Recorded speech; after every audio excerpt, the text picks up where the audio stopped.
friends. This is John, your host of Dairyland Frights. And make sure, wherever you listen to Dairyland Frights, to rate and subscribe us. Give us 5 stars. We truly appreciate it. And make sure you give us a review so we can see how we can improve the show, make it better, and stay spooky.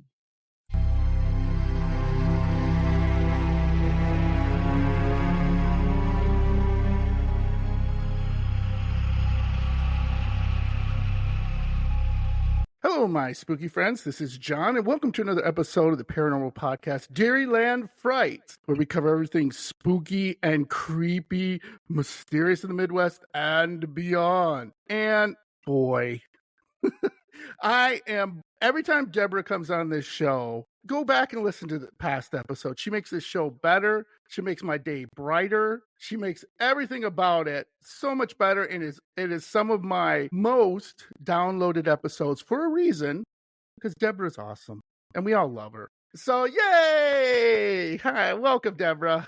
Hi. And again, I can't say enough good words about Deborah, because please go out to, and Deborah will talk about it, but really when she does her content and she'll talk about that and everything, she truly wants to help people in a different ways she can help. And I'll let Deborah, why don't you talk about that? Because I love it, and I always try to share it as much as I can and like it and try to get you in front of more people than I can that who need help, whether it's paranormally wise or just, getting their life together or whatever, right?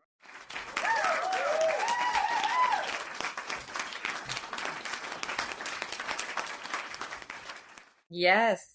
Thank you, John. Always a pleasure to be here. And I'm just really excited to be talking about these things, especially during this month. As you mentioned earlier, it is May for Mental Health Month. So I'm really excited to be part of this conversation. So what do? I do a few. I don't know how to really categorize myself or kind of put myself in a little bit like a neat little box for people to be like, oh yeah, like that's that. Yeah, right. I feel like, I have right now a bit of things that I help people do. So when I started Paranormal Paradigma, the whole point was to kind of have a safe space to talk about paranormal experiences in a way that allowed you to express yourself freely without fear of being judged or without feeling crazy, and trying to feel a little bit more connected to others with similar experiences and get a little bit more clarity or closure as to why these things were happening to you. It was sort of like, a way to kind of open up the doors to this sort of conversation, because there's so much stigma around the topic of having paranormal experiences, especially within the more religious realms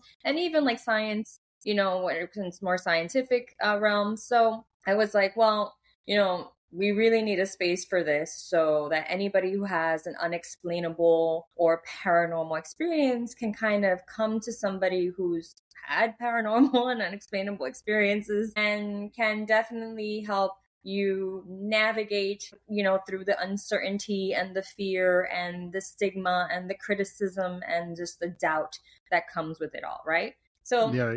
That happened, and that was going really well. I was doing group sessions and, doing one-on-ones with clients and really kind of providing this very sort of just casual, safe space for people to express themselves. And that has since evolved, because I have since evolved. And so now I'm a medium. And when I started this, I was intuitive. I was doing tarot readings. I was definitely researching and getting myself, acquainted with the paranormal and spiritual spheres, because they, to me, are the same. There is really no distinction other than the terminology and the connotations associated with the terms, but really it's the same. So at some point last year, I entered into my medium abilities. So I became a channel or a bridge between this world and the next, something that I had never thought that would happen to me in a million years. Especially those of you who have listened to me, you probably already know that I'm a former atheist. So like for me, like this was like a big deal. But I started doing readings, so medium readings, like normal medium readings, and I started realizing that I can do something different.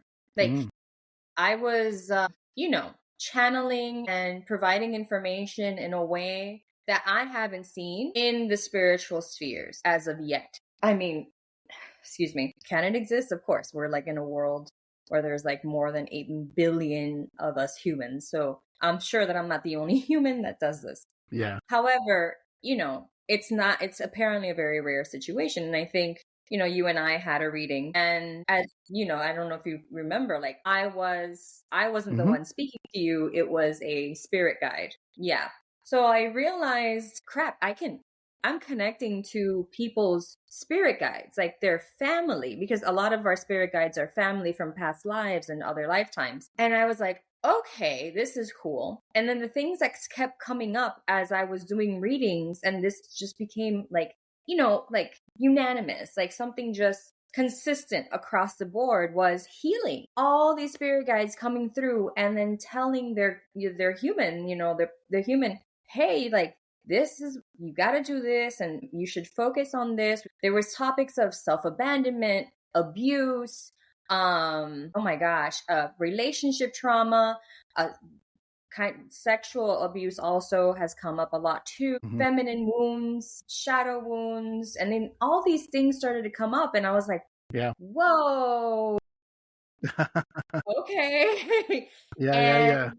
Yeah, and it was like heavy stuff. And then these people were like, well, how do I heal this? And that's when I had the idea. I was like, well, heal it with your guides. Like, let me serve as that intermediary between you and your spirit guide. And who better to heal you than your own freaking spirit? Like the being that was sent Absolutely. with you to like guide you through your life, right? Absolutely. And I continue to do medium readings in this manner, where I serve as a channel, and oftentimes, like 99% of the time, it's a spirit guide coming through with maybe sometimes a family member also. And a lot of messages of healing come through, like exactly where these subconscious wounds are coming from. And then what I'm doing is, those that are interested in furthering their healing journey and kind of going deeper into their healing journey, I provide a space where they can connect to their spirit guide. And then their spirit guide is the one who delegates or kind of takes over the session and kind of helps the human, helps you, right, at a subconscious level. So this is actually subconscious work that the spirit guide allows, like helps you achieve. So it's things like removing blockages, working with different parts of yourself, subconscious healing, kind of like sometimes even trauma work, and just like, but in a very spiritual and a very safe way. Because one of the things that I really do love about spirit guides is that they're very conscious of what you can take and what you can handle, what you can't take and what you can't handle at the moment. So they, take it easy on you, and they, help you try to come to your own with these realizations, but at a pace that's safe, and that as long in a way that helps you feel supported and not judged. And I find that people that have been working for months now, are flourishing. Like they tell me like, oh my God, like, Deborah, I would have never expected, but I'm entering into my own spiritual abilities. And then I'm helping them with that. I have mostly women. Right now, only women are working with me, but I'd like to work with men. But anyway, but only women have come forward. And then there are women are saying like, I'm feeling more empowered, like I'm feeling more confident in myself and like putting in these boundaries. And I was like, yes. And just like they have these aha moments, and I get, these beautiful messages saying like, thank you. Like, and in my head, I'm like, it's not me, it's your guides. right. But like, I know that I'm providing that kind of space for them, and I haven't seen anything else like this. And I'm really grateful that I'm able to do this and work with both the spirit realm and people, and kind of merge and can provide that bridge for them, and then do this healing. And I guess it's an alternative form of healing that can even support people in their therapy too, if they are going to therapy, which I have a few that go to therapy and then they come to me, and then it's just like this extra support system that they have. And I think it's beautiful. And that's what I'm doing now. And that's how I help people. And that's absolutely amazing, as always. let's get to the men here. Why there are no men yet? I will help you with that. Okay. I will help you with that since I'm a man. That classifies as one, I guess. Yes. We cry in our beer, Deborah. We just get our beer, we just cry. And then I'm so sad. Like, we Yeah. got to get out of our own way, per se. Mhm. I realized that, and I'm slowly moving up. I'll use me as an example. I'm slowly moving up from different things I've dealt with. Okay, and I want to say I've already said this numerous times on this podcast, but I'll say it again. The reason I did not put Deborah Spirit Guy recording because it was very personal, it was very emotional for me, but it let me think about a lot of different things. Okay, and it made me. I want to be a better man. I want to be a better everything. And it's really hard. You know what I'm saying? Everybody knows that. Just to be a good person nowadays takes a lot of strength, right? Not want to be like, ooh, I'm gonna get you for that. But with your spirit guides, getting back to that, what Deborah showed me was it wasn't, and I want to clarify this, it wasn't like woo woo, like, she puts on a cap and she has like a glow, one of those crystal balls. No, she was very, our session was, she was very forward with me, very caring, very delicate, knowing, when she was talking to me. And she will do that with you guys, so don't feel like I'm a man and I'm gonna, it's okay to cry, dudes. It's okay. But, she will, again, what Deborah said, she was not telling me about my health and about some other things she brought up. The spirit guides were. And the way she did it was it wasn't scary. Okay, so let's eliminate that because some people get scared. What is, like, something's going to come out of Deborah's eyes and like, oh my God, you watch too many movies, relax. Okay, no, that's not happening. No, she's going to get you into the session with asking some questions, going from there. And again, I cannot stress it enough. It is not Deborah, like, is your spirit guides. I have 4 of them, Deborah told me, which was, there we go. But we talked about things that needed to be talked about. Again, like about my health and some other personal things, dealing with my family. And, again, it made me feel so good because, Deborah, I've spoken to other mediums since then. I'm sorry. It's You're still my number one. You're still my number one. Yes. You'll always be my number one. I always come home to you. Thank you. I always come home to you. Don't worry about that. Anyway, and one of the things, some of them just did a generic reading for me. Just, they were like, do you want me to do a full reading? And I said, well, maybe later. But they just did a generic reading. And they said the same thing my spirit guides said. It was just basic stuff. And they're like, stop beating yourself up. Like, you're a good person. You're a good father. Stop. I see that your anxiety is driving you from not being the person you want to be. You gotta get away. That's exactly what Deborah said in different words. Okay. And that was like, yeah, I do that. I do get, like, I have a ton of anxiety. And, and it gets me, like, I beat myself up. I'm like, oh, I made a mistake. Oh no, I'm a terrible person because I made that mistake. And it's just like, you made a mistake. You're human. It's all right. Let's move on. Let's keep focusing. Don't, and again, someone was personal with my family that Deborah brought up that I didn't want to put out there, not because Deborah didn't do a great job and it was super interesting and it blew me away. It was just like, I don't want people to know this. You know what I mean? Like, you got too far. And that, Deborah, you can speak on that. If that's what you're thinking too, right? To come to Deborah and you want to do what? You're going to do what? And maybe you bring up, that's why women are a little more open. But to guys, I say out there, it's okay to be like, man, my life isn't working out. It may not be that. It may be paranormal. Maybe you had something when you were a little kid and it just, maybe you're not scared of ghosts, but maybe you're scared of relationships because of, I don't know, maybe that has some effect. Maybe there's some correlation, connection. I have no idea. The only way you're going to find out is reach out to Deborah and, kind of walk them through that, Deborah. Like, it's hard, right? That it's when your spirit guide is telling Yes. personal things. It's like, how do I deal with this? Right? And that's a big thing.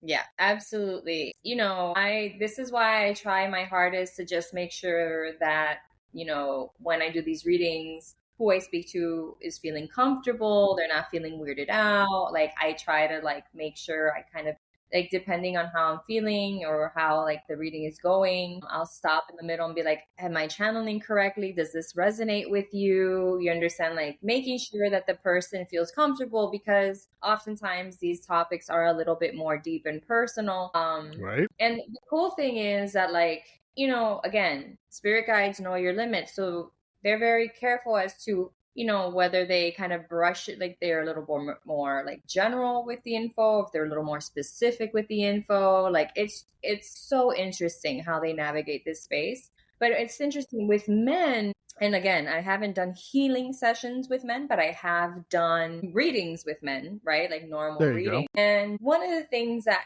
tends to be a problem at the moment with men is the heavy reliance on logic and logos. You understand the very male, or not, I mean, masculine, it doesn't have to be male, but the very masculine tendency to be like, well, only objective truth or objective reality or rational information or logical information is true. And women are a little bit more open naturally Mm-hmm. to the unknown or the esoteric. Men are more exoteric, right?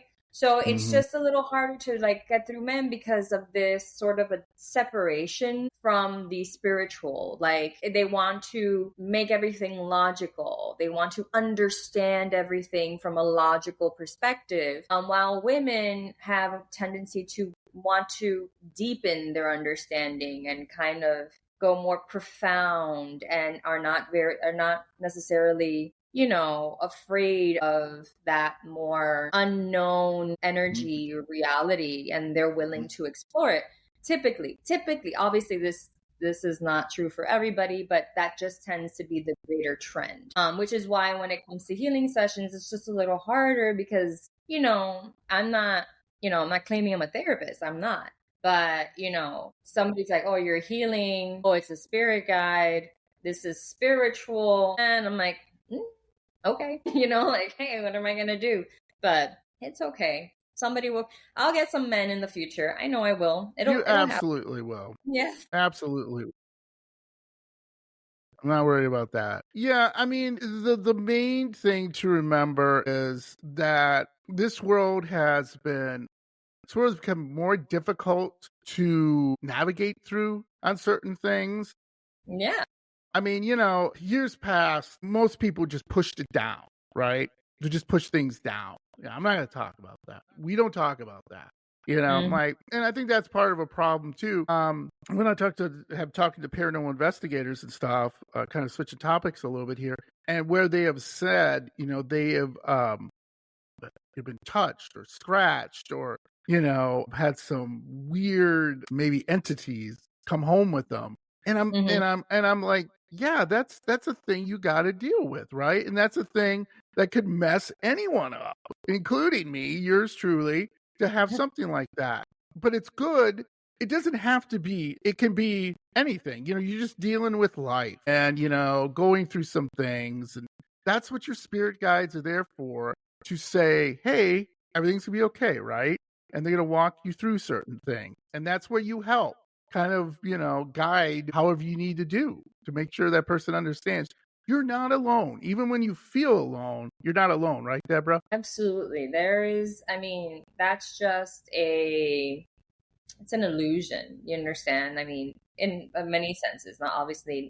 That's the thing, right? Like, there's an objective reality, there's a metaphysical reality, or a Mm-hmm. subjective reality. And while you might be alone in a sense in the physical realm, right? Let's say you lose somebody, that person is still with you. That conscious energy it does still linger, and you can still connect to it. So no, you're not ever truly alone. No one is. Yeah. Absolutely. Anything else you want to mention about that? Obviously, we'll give all the information on the episode notes and everything, but anything else you wanted to talk about before we get to our story today? I mean, there's so much to talk about, but I think No, go ahead. that, it's so important to realize that what your spirit guides want from you ultimately is for you to heal. And the reason that this is so important, right? There is a supernatural or paranormal extraordinary connection here, is that once you heal yourself, right? Once you heal once, it's like what they tell me. It's like once what's in your consciousness aligns with what's in your subconscious, and you're able to heal both, right? Because as they tell me, they're like, hey, whether you know it or not, your subconscious is running the show. And if your subconscious is holding on to a lot of wounding and pain, it's going to still continue to reflect in your reality, whether you're conscious of it or not. So if you really Yeah. want to see a reflection or a change in your physical environment and your environment, then you have to kind of heal this subconscious component of you.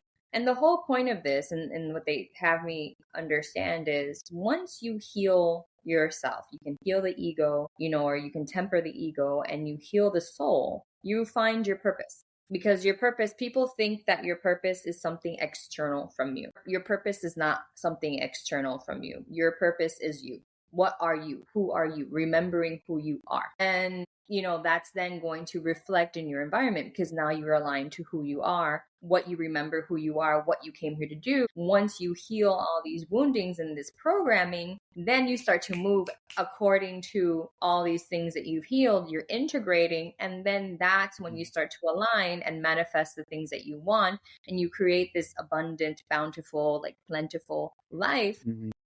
Which was your purpose to begin with, right? But you just kind of forgot, or you were programmed differently. And so why this is so important is because so many of us are out here living this life, and we're like, well, what does this mean? Why am I here? What am I meant to Yeah. do? And they get into this like, oh my God, oh my God, oh my God. And all of them say the same thing. Like all the guys I've worked with, we're like, heal your consciousness. Heal what's in your consciousness. Heal what's in your subconscious. Align those two, and then you will find your purpose. Again, you will remember, and that will start to reflect. And that's where the axiom, like as above, so below, what they want you to do is merge, right? Like do the thing that like we were taught to do thousands and thousands of years ago, before like things became systematic and power became a problem, and so did greed, and all these things. But what I'm trying to say is like, this is not only important for you as a human in this physical world, for your mind to heal, but it's Yeah. also important for you to heal in a soul form, like for your spirit, so that it can grow and advance and move forward. And Yeah. so you're kind of working both planes here when you're doing the internal work. And once you do that internal work, and you really do it, and you really get it, and it really clicks, that's when everything's going to start to like align and like move forward and manifest for you. Because a lot of times what people complain to me about, they're like, well, Deborah, like it's like I'm doing the work and I'm healing, but I can only get like all these things happen, but then I get stuck, or I don't manifest completely, or like I don't get everything I want. And it's like, well, that's because we still got things to work on. You got to go deeper. That can go into a whole nother thing. But I guess what I'm trying to say is, remember, your mental health is also tied to your soul's health or your spirit's health, right? So once you start to heal mentally, you're also healing spiritually, because it's all mental, it's all psyche. You understand? It's all Right. conscious. So, just learning the connection and understanding that this world is mental, and everything here is like this is why psychology is so important and so big. It's just that there are people out there who understand that all that we have, everything around us, is a reflection of our mind. So heal the Right. mind, and then you heal the soul. It's the same thing. Absolutely. Couldn't have said it better myself. And Thank you. again, Deborah is available for you. Reach out to her.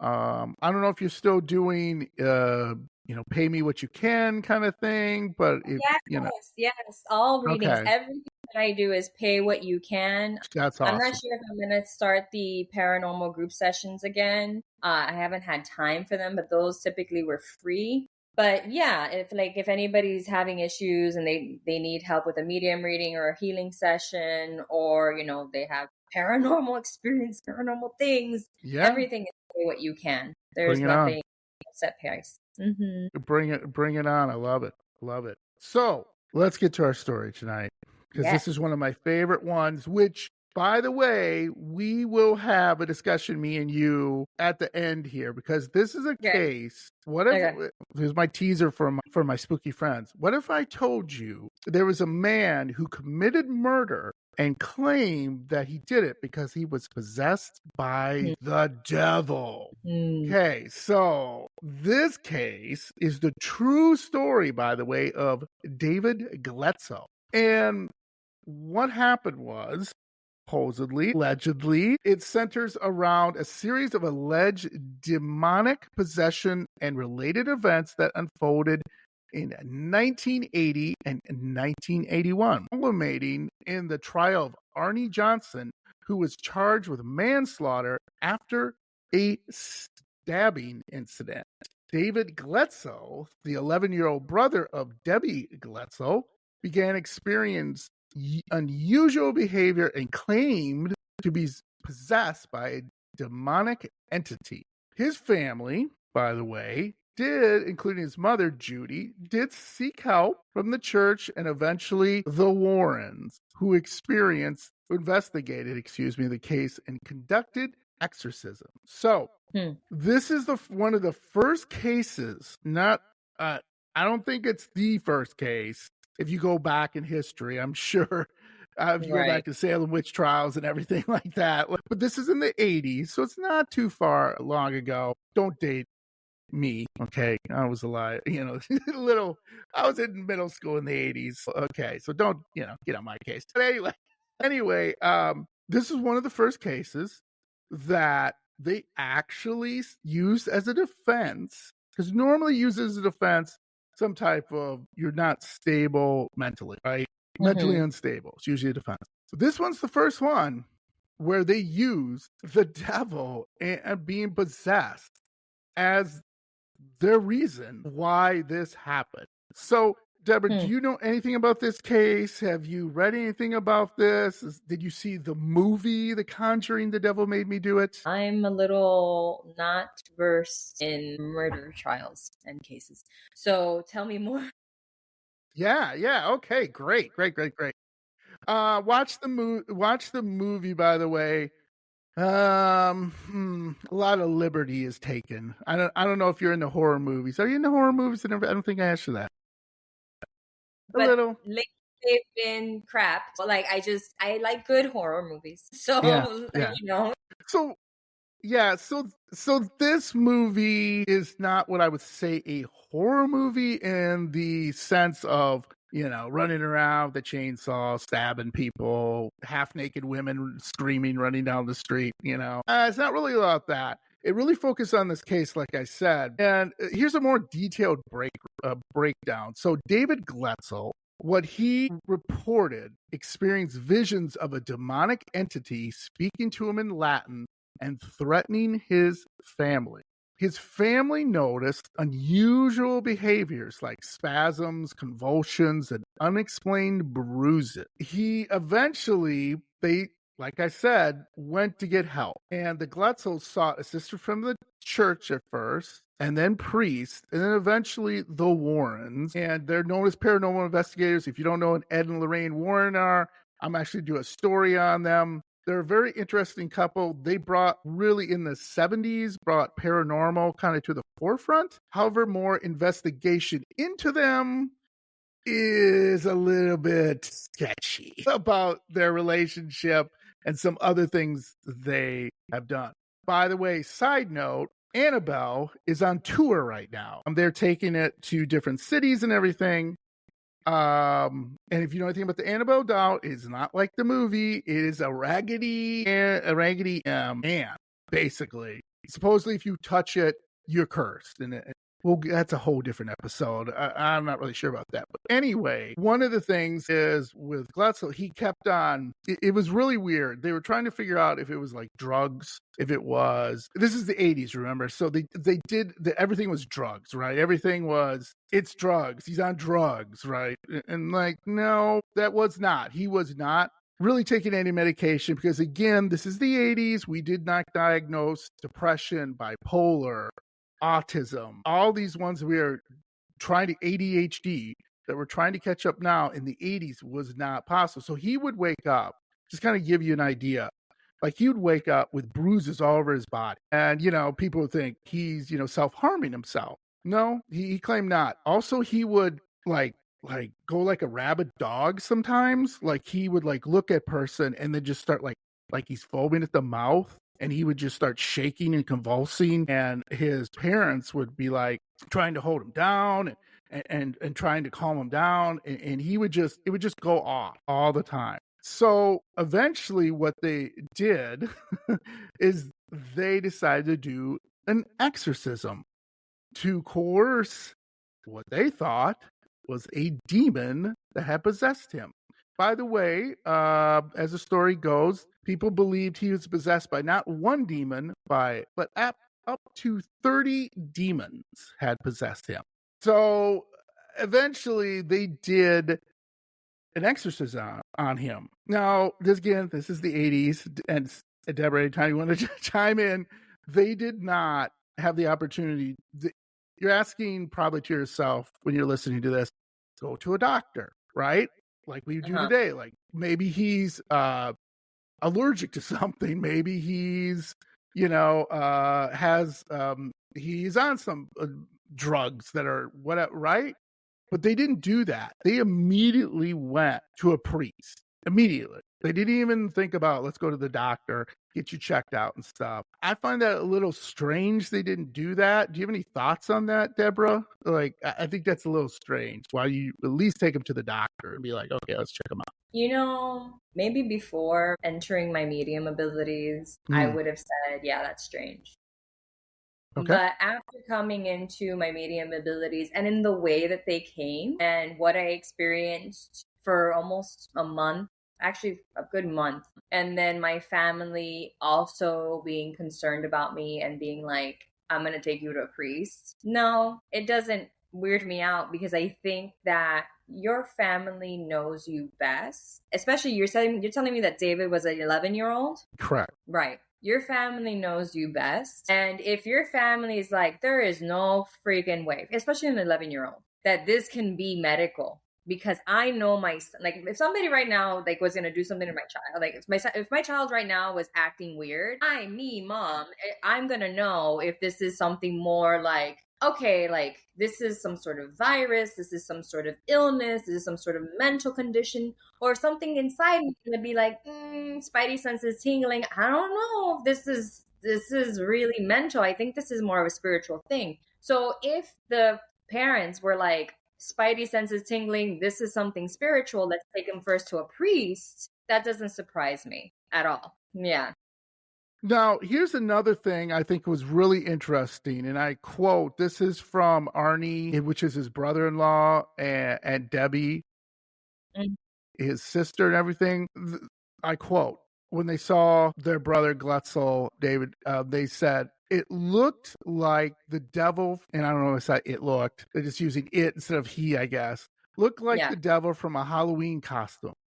And that was Arnie who said this, and Debbie said, his eyes were black, solid black, just like a chunk of coal, and it scared me. So here's the thing. He would have these convulsions. They would go in there. They would try to hold him down, try to like calm down and everything. And then his eyes would turn, according to them, black as coal. And that to me, now that, again, believe what you want to believe, right? And that's fine. But there's something going on, right? And I don't know what that could be. So he would act out like a 3-year-old acts out sometimes on too much sugar. Like he would literally go around the house and just start smashing stuff and laughing. So he would like go in the living room and he'd just start throwing things off, shelves. And then he'd go in the kitchen and start throwing things off of there. And again, he's 11. So you're like, okay, I'm not sure what to make of this. But they would also say when he laughed, he had like a demonic laugh, like, and from 11-year-old, you're just learning your voice. You sound like this. You know what I mean? You don't have that voice. And it's just, again, I guess that's what you would do, like you were talking about as a parent, try to give him some help. So this went on for a little while, like I said, and then they eventually got a priest to do an exorcism. And the priest, and this is, I don't think I would have done this, but I quote, so when he was doing that, the priest was doing the exorcism, he saw David was struggling during the exorcism. And his sister, or excuse me, his brother-in-law, Arnie, would intervene and say, he would yell, and I quote, I yelled at this thing at the top of my lungs. I said, leave this little kid alone. Take me. I'm here. Take me on. Shit. And yes, he would yell that. Yeah. And he would, yeah, go. Oh, I'm sorry. Go ahead. What are you saying? So here's the thing that would happen, according to Arnie, that he would say that he felt, when he would say that, he feel like coldness come over him. You know what I mean? And then it would just go away. It would just go away, and it would, I guess, go back in the body of David. That'd be my guess. You know what I'm saying? I don't know if that's true. Obviously, I was not there, but imagine, and I don't know how often this happened. They don't say, unfortunately, in here how often this happened, but I'm guessing a lot, because they did say he would be normal, like a normal 11-year-old, like, hey, I'm gonna go get some ice cream and play baseball or whatever, right?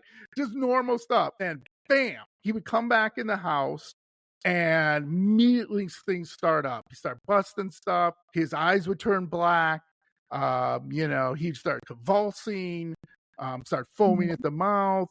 And, and when they did this exorcism, by the way, there was, how did you find out? Well, there were 30 demons in there. Well, according to the priest, when the demons started talking to him, he could hear more than one voice. And I'm guessing this is just his perception of things, that he felt there were more than 30 demons in David's body. Again, I don't know if that's true, but that's a lot. And I want to back up, because one of the things you're probably thinking is, what was the house like? Was it built on a cemetery?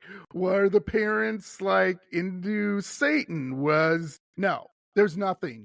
There's absolutely nothing. I researched it, Deborah. No. Absolutely no reason at all for this to happen. Zero. None.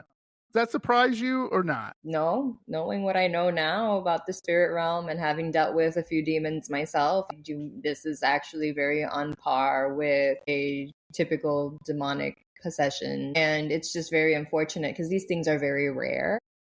But then, when they happen and they get publicized like this, then that's where like people get, a lot of the information is either misconstrued or misunderstood. And then there's like a lot of fear mongering, or like, fear associated with these things. But at this whole time, I wasn't even thinking about the house or the family. The only thing that I was thinking about was, who is this kid? Like, what did this kid do? What happened? Because sometimes children are very susceptible, can be, not always. Children are very sensitive, and they can be very susceptible to these types of like beings or entities. So my question is, like, what I was thinking was like, what happened to this child that could have opened this portal? No idea. Zero. No idea. Yeah. So anyway, it was getting worse. Okay. A lot of things are getting worse in the house. And your second question is, get the F out of there, right? Leave. What are you doing? Well, you got to remember, you can't just, for some people, they just can't leave, right? You just can't, it's their house. It's where they, love each other and grew up in. You just don't be like, I'm out of here. And that wouldn't have changed anything anyway, in my opinion. My opinion that this thing was demons was possessing David, and he could have went to Idaho in the middle of the woods. Wouldn't have mattered. It's what happened. So now you're wondering, okay, the priest is not working. Nothing's working. Why would they call Ed and Lorraine Warren? That's where my Okay. Now they had, remember, Ed and Lorraine Warren were on shows. So they were on, back in the day, there were talk shows what you would watch because you had 4 channels if you're lucky, maybe 5. So you didn't have really any options. So they were on, all these different talk shows, and they had seen them. The family had seen them and said, okay, we're going to have them come in. So Ed and Lorraine Warren came in, and in the movie, it's kind of weird, but that's okay. But anyway, they came in to do an exorcism on David. So when they came, they immediately knew that David was possessed. Like as soon as they walked in the house, like Ed and Lorraine, yep, That's you're right. possessed and everything. Well, they already knew that coming in, but they had to see, because they got a lot of people, unfortunately, with certain mental issues that wasn't true. Mhm. So anyway, so went in there and they went through and they did, their exorcisms, and things started to calm down for David. Okay. Things started to be okay for him for a little while. Okay. Yes. Then what happened was things started coming a little bit, here and there, but it wasn't too bad. And it wasn't the Warrens thought, or maybe they did think he was fine. He, eventually David decided to go on with his life, which is kind of hard to do. So he got a job at this apartment building, like cleaning up, for like little kids do, you know what I mean? Working with his sister, like doing housekeeping at this apartment building. And there was a friend who let him do this. His name was Alan Bono. And Alan was kind of a different kind of guy. Even though he's friend of the family, there's some rumors that he was kind of abusive to the kids and everything. I don't know if that's true. Okay. But there are some rumors of that. But what happened was David had another possession from the devil, and he stabbed Alan, killing him. Okay. And when they went to trial, okay, this was, like I said, one of the biggest cases at that time. The defense, because David kept telling him, no, I didn't do it. I don't remember doing it. And David does not remember stabbing him. Okay. Doesn't at all. Not even the least bit. Okay. And he did not stab him with he went in the kitchen, got this big kitchen knife. He had some little, I don't say pocket knife, but it was a little bit bigger knife you might use for hunting and stuff, like a lockback knife. You know that out there where a lot of guys carry around. And he stabbed him several times. Like I said, killing him. And again, when David came out of it, and again, nobody saw that his eyes turned black or anything like that. It was just after David it's like in a movie, right? Where the person's standing there with the knife and the blood on their hands, and you're like, okay, what's going on here, right? So when he eventually went to trial and was talking to the defense, he told him, I'm possessed by a demon. Ed and Lorraine Warren have said, that I'm possessed and everything. And in the movie, Ed and Lorraine Warren kind of work a little bit more together than they actually did in the actual event. Okay. So there's a little more Hollywood in that movie. And one of the things that was really interesting was this was a landmark legal event, because David was going to be sentenced anywhere from 5 to 10 to a 20-year sentence. Okay. For basically, he's a kid. Now remember, he was a little bit older at this time. I think he was like 12 or 13. So he was a little bit older, but he was not an adult.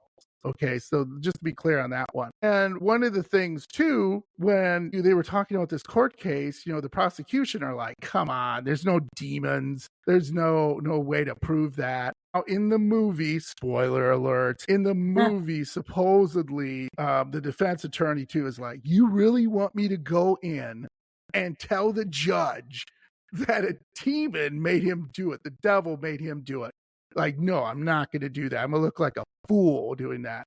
So in the movie, the Warrens say, okay, tell you what, if we can prove to you there are demons out there, will you use that defense? Lawyer said, absolutely. He goes, good, come with us. And supposedly, allegedly, they showed the lawyer that they had evidence of demons, and the demons exist. And I thought that was a really interesting, whether that happened in real life, I don't know. I can't justify it or, clarify it or anything. It is in the movie, taken a little to extent.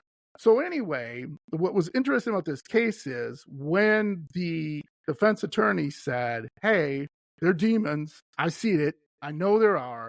We're going to use that defense. This is weird. The judge told the prosecution, because the prosecution's like, oh my God, this is a slam dunk. We're going to be able to prove it. David's going to go to jail for a long time. Well, the judge did something interesting.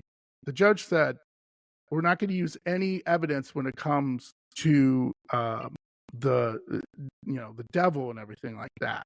We're just going to use what people saw and what everything witnessed. Well, there wasn't really any witnesses per se. And you may say, like, wait a minute, that's their defense. How are they going to win? Well, now the prosecution has to convince the jury that, hey, number one, throw out the demon stuff, even though they were told there are demons. And I'm guessing on that jury, people believe in demons, right? That's my opinion. And two, now you got to figure out a different way as the prosecution to figure out, why did he just stab him out of the blue? There was nothing between these guys, even though, like I said, allegedly there's been some, abuse from the friend, but nobody can prove it. So what was really interesting was they eventually went through the court case and prosecution couldn't prove it. Jury was basically saying, yeah, I don't know what to tell you. Basically, we can't prove that it wasn't the devil, and it was the devil. It's just, he did get a little jail time, by the way, but it was like 1 or 2 years. So we're just gonna, give him a couple years and kind of let this kind of case kind of go. You know what I mean? And nobody really has the answer why this happened. It just happened, and it's shameful. And he basically got a manslaughter charge, if you want to go into legal mumbo jumbo.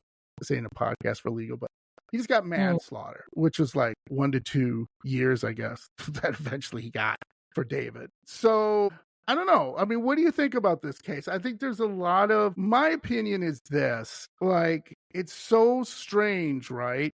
That this even was brought in front of a court using that as a defense, right? Because it's kind of an unusual defense, right? And I mean, I don't know. What do you think, Deborah? I just think that's a very strange way to go into court. Well, I mean, it's just making me think, like, look, okay, all right, fine, it was the 80s. There was less knowledge. But I mean, it's not like we were like, archaic and we didn't understand mental illness in the 80s. Like, mental illness was definitely kind of like a thing, and it was getting some recognition, not maybe mainstream, but it was still there. So it's just really interesting that like you said, the attorneys kind of took this like, well, why don't we assess this boy mentally, right? Because that's what an attorney or some sort of legal person would do, wouldn't they? Like, they'd be like, well, if I don't believe in this stuff and this stuff is not real, okay, well, then let's claim insanity, but not necessarily demonic possession. So what's interesting to me is that they took the demonic possession route, which only deepens the case, like the profoundness of this case, because again, like,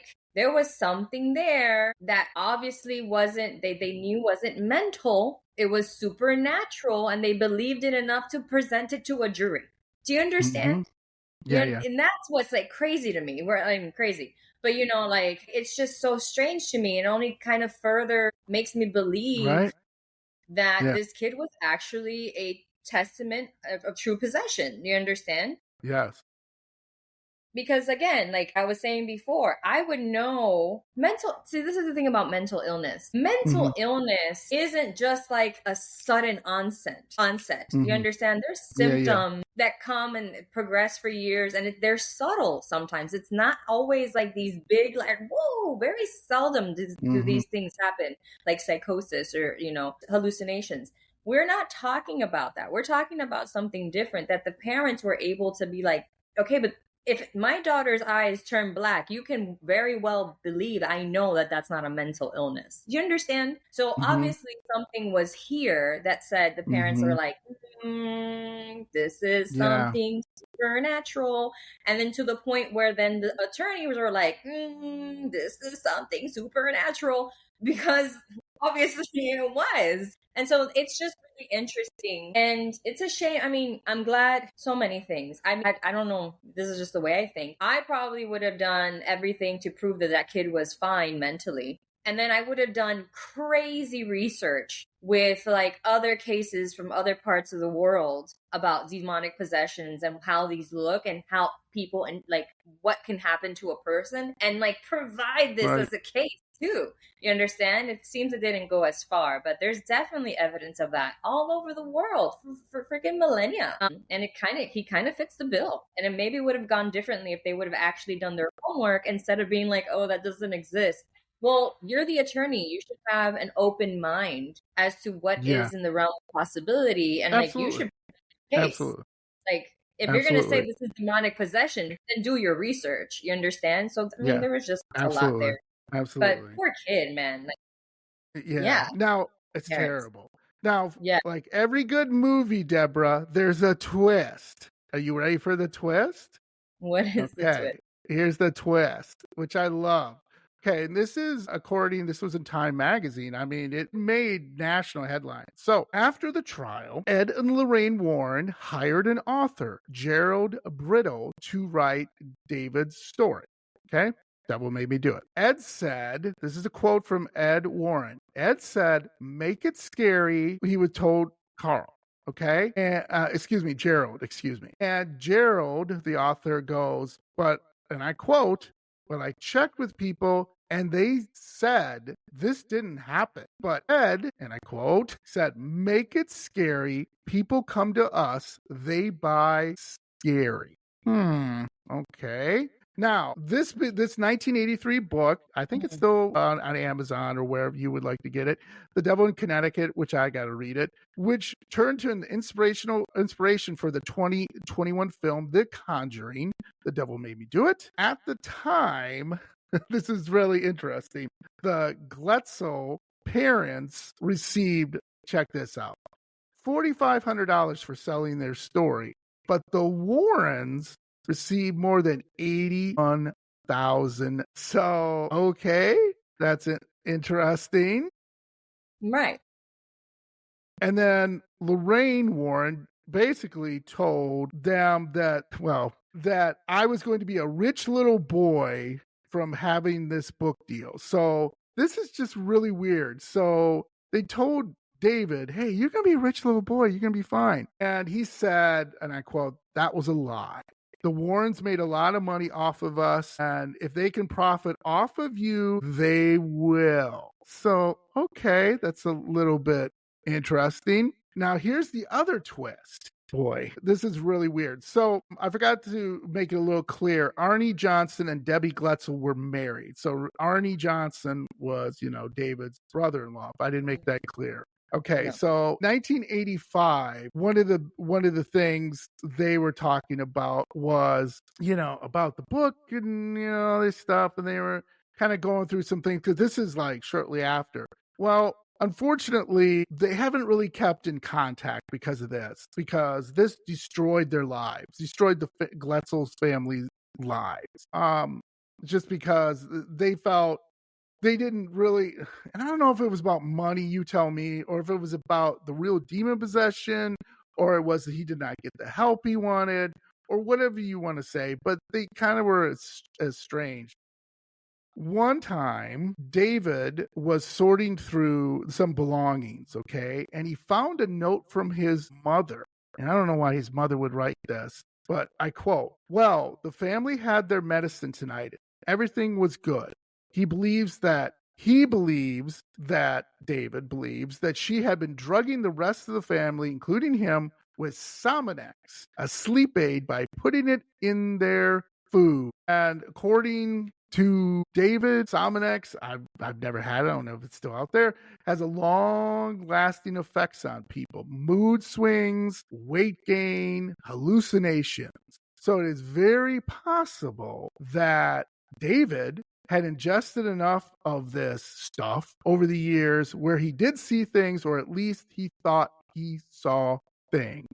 Dun, dun, dun. There's your twist. So, Deborah, what do you think now? I mean, I think it's the normal thing that people tend to do to downplay the extraordinary, I guess, possibility of, spirit possessions or demonic possessions. It's always like, and haven't you noticed that anytime you read anything with a demonic Yes. possession or something, there's always like Yeah. some like logical reason that comes out of the blue a few Yeah. months We were later. talking. Yeah. Like it was like, oh, now it's coming out. It wasn't coming out before, but now it comes out all these. Like it's just sort of like I'm like, yeah, okay, whatever. It's like this tendency for people to just want to again find a logical, rational answer for things that are not fully understood. Absolutely. What's interesting to me is, if his mom was putting the sleeping aid in all of them, is what she Hmm. said, then why I didn't all of guess them? so. I You guess so. If understand? it's true. Right. If it's true, shouldn't have all of them experienced some level of Correct. this, right? Correct. But it was only that Correct. kid. So he just happened to be the most susceptible, right? Because he was the youngest is that what they're like saying? Like, I don't know. Like it just that to me actually seems really not logical. That just seems like a big flat out lie. The other stuff seems more interesting, but like also again, knowing what I know now about the spirit realm, it kind of aligns to a lot of stuff. And you said that David now feels like his life was ruined. He still believes that this happened to him. That's normal for people who go through true spiritual and true, like, extraordinary encounters. Like, a lot of times, they don't like the spotlight like that. Like, they want to share their story to help others sometimes, but they don't like that sort of exploitation or, Right. like, criticism or even fame because it was deeply traumatic for them. And so the fact that he feels like this still, and if he's felt like this and he felt exploited by the Warrens, again, only more evidence for me that this man who, when he was a child, had a very traumatic, spiritual, unexplainable experience that made him do something that he would have never in a million years thought of doing otherwise. You Correct. understand? And God knows what triggered Absolutely. it, or God knows what happened there. But, Absolutely. you know, for me, this is definitely bona fide possession of some sort. I wouldn't say the devil because the devil, No. that's a whole other story that doesn't, that's something that okay, we can talk about another time. But Yes. demonic, yeah, Yeah. absolutely. More than likely, Yeah. you're some sort of other negative entity for sure. Absolutely. And here's the thing while we wrap up here. Here's the thing. Most poltergeists, most entities, not all, typically happen around teenagers or anywhere from I would say 11 to 14 where you hear, the girl, whereas the Enfield poltergeist, whether it's I'm trying to think there was this family called the Bush family poltergeist. There was like, you know what I mean? Like evil entities because one of the things I've heard, and you've probably heard this too, and you know this, is the fact that when people are low, depressed, or they think they have nothing left to give, you know what I mean? Like I'm Mm-hmm. worthless and I feel like shit and I'm never gonna be anybody. And that's where I think entities out there, and I believe in evil entities, where they go, great, this is my Yeah, time, right? And I'll yeah, accept you. And one of the things is everyone says they agree upon, at least in the paranormal world, if there's an evil entity, you're never supposed to speak. Like some people, and I've heard this and I've read this, believe it or not, it's up to you. Where they've said, all right, demon, enter me. I don't care anymore. Just he's fucking idiot. come in. Sorry, like don't do that. Yeah, that's what I mean. That's what I mean. Like something's happening and they're like, "Well, I don't care anymore." And that's where that comes in. So maybe again, we can speculate all we want, but maybe David's going through things 11-year-old goes through. My voice changing. Girls call me a nerd. I'm being bullied. Maybe I'm being abused. Maybe all these different things. And if the mother was putting Somonex in his food, yes, it's going to give you mood swings because they tell you when you're taking like any of these drugs to help you sleep, it's going to give you mood swings. It's going to give you all these, but not to that extreme, right? No. This is extreme. This is more like you wake up in the morning, oh, I got a good night's sleep. And then, lunch rolls around. You're like, oh my God, so tired. It's like that. It's not like, I'm running around breaking things and freaking out. It's not like that. It's just you're like, ugh, just feel it's a Monday or something. You know what I'm saying? So this is such a fascinating story to me on all avenues.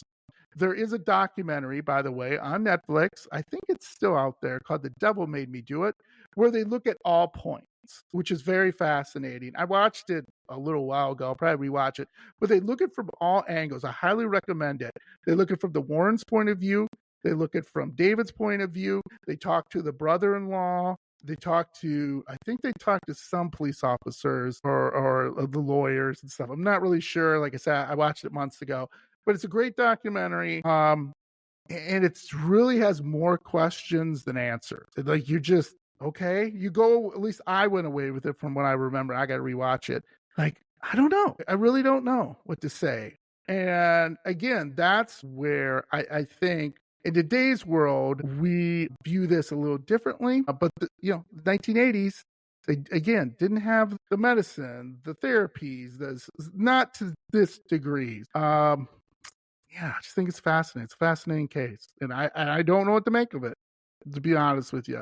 I'm kind of undecided, but yeah. How about you? What do you think? You kind of mentioned it a little bit. What was your feeling on this case? Do you have any other feelings about it? I mean, I think the right answer is I don't know, right? Like that, because it's just a reality. I have obviously, from what I've heard, I can only infer certain things from my own experiences and from what I understand and know about the spiritual realm. But obviously, I haven't spoken to David, and I haven't spoken to his parents. I haven't spoken to the Warrens. I didn't see the case. I didn't see the files.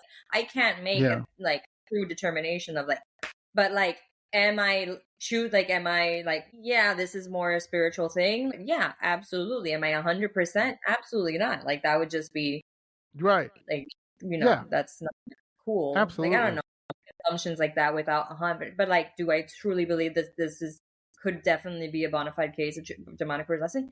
Yeah, for sure. It has it kind of meets all the marks. You understand? Yeah. Check it out. Yeah, absolutely. A good person or like somebody who's really interested in true knowledge and knowing would do their due diligence and research this case. And now that I know that there's a documentary, I'll definitely check it out because I'd be very interested. Check it out. Yeah, but I think I would definitely, I'm inclined to be like, hypothesis is definite possession, do research, figure it out. And then the truth is, like, will we ever know? No, only David knows. No, you won't. No, you won't, because we weren't there. We didn't see it. And like I said, there's secondhand information coming from the brother-in-law. And I believe Debbie is passed on. But I know I think David's still alive, but he's not really talking about anything. Right. Why would why would he? He's probably really tired of it. He's probably very traumatized from it. And he probably, I would say the only one who knows best is him. And even then, I'm sure he has a lot of questions himself. Yeah. You understand? Absolutely. He doesn't fully understand what the hell happened. So that's a really again, bad position. It's a really tough position. So I feel really bad for him. Absolutely. So, thank you, Deborah. This was awesome as usual. What do you got coming up for my spooky friends that they can look forward to? Me getting my ass in gear with YouTube. There we go. That is something I can look forward to. I really want to start doing more content around the things that I have learned about the spirit realm and healing and certain truths and things that, are true about this realm that Absolutely. I feel like people should know more about and, help them kind of gain a better understanding of our reality. That's not necessarily geared toward any religion or any religious belief, just a very kind of more worldly, broad worldview of how all this is connected. And then obviously talk spooky stuff and healing stuff and medium stuff and just like esoteric and occult stuff and even religious stuff. Like it's going to be everything.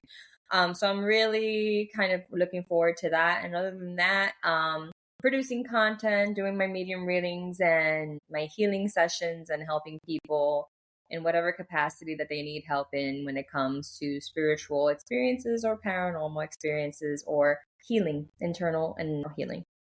Love it. Love it. And don't worry, my spooky friends. I will have Deborah on again. She can't escape that easy.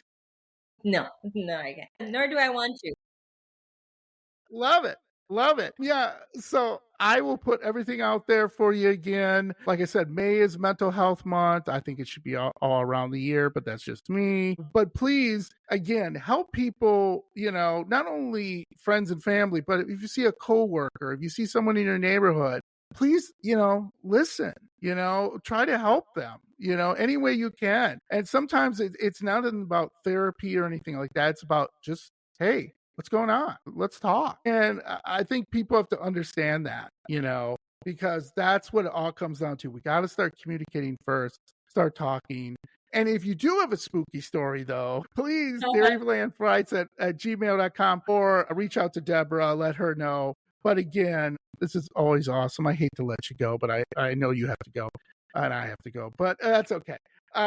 We will do this again soon enough. So again, thank you so much, Deborah, and we will talk later. For sure. Bye. Have a great night and stay Bye, spooky.